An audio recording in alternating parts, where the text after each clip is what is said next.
this is your ating again. Let's continue our kwentuhan, okay? Okay, from the last video, the employer called, but my friend, Miss K, it did not land her the, anong tawag doon? Kasi talagang ikaw at ikaw lang ang may kailangan nito. Kailangan kilala mo yung sarili mo. You have to know yourself, number one, in order for you to correct what is the internal dialogue, internal atmosphere you are having at that moment. So, it doesn't matter now because I told her there's another one coming. Okay? And it means if this is not manifested, it means that this is not for you. So in this video, I will teach you what to avoid or how to ruin your manifestation or how to destroy your reality. Okay? Number one, the very number one that you want to tell to yourself, always be patient. Okay? Long patient. Mahabang pasensya to yourself. Okay?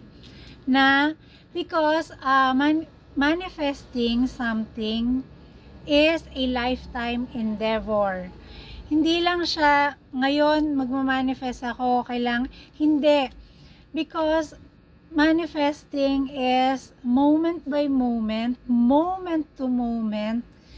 Lahat ng nangyayari sa paligid natin at this moment, at this present, manifestation yan. Okay? So, kapag meron tayong tinanggap na minamanifest natin na in the future, number one na dapat mong kasama is patience. Okay? Hindi ka po pwedeng maging impatient. Kasi ibig sabihin, pag impatient ka, hindi ka naniniwala na ibibigay sa'yo ni universe yung gusto mo. Okay? So, in this case, last time, what happened to her is she's keep on checking on her phone, and then when the time she forgot, that's the time they called. Since parang nagulat siguro siya na tumawag na or na-excite siya, I don't know what is her feeling at that moment. Nagwabol yung energy niya, bumagsak, napunta uli sa lack. So yun yung sinasabi ko, kailangan steady yung vibration mo, steady yung frequency mo, steady yung inner core mo, state mo, steady dapat lahat. Mind, body, and soul connection, lahat to. Okay? And then okay, yun nga, sabi ko nga sa kanya, kung talagang gusto niyang mag-manifest ito, you have to have a courage and discipline to do what you've said. Pag sinabi mo, ito yung gagawin ko, mag-manifest ako.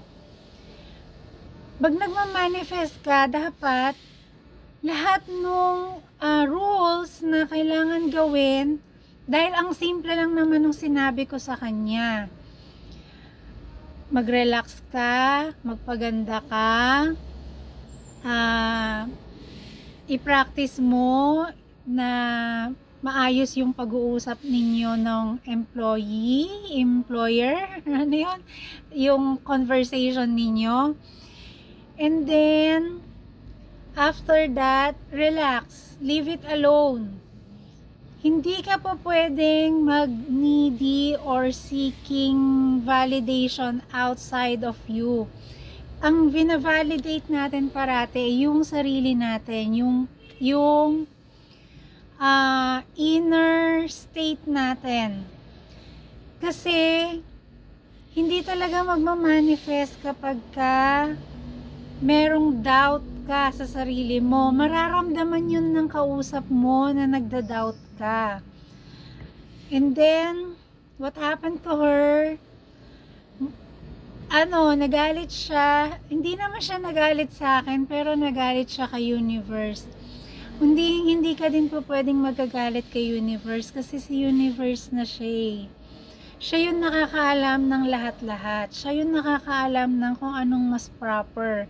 So, ibig sabihin, kung hindi nangyari ito, ibig sabihin, hindi ka pa prepared, hindi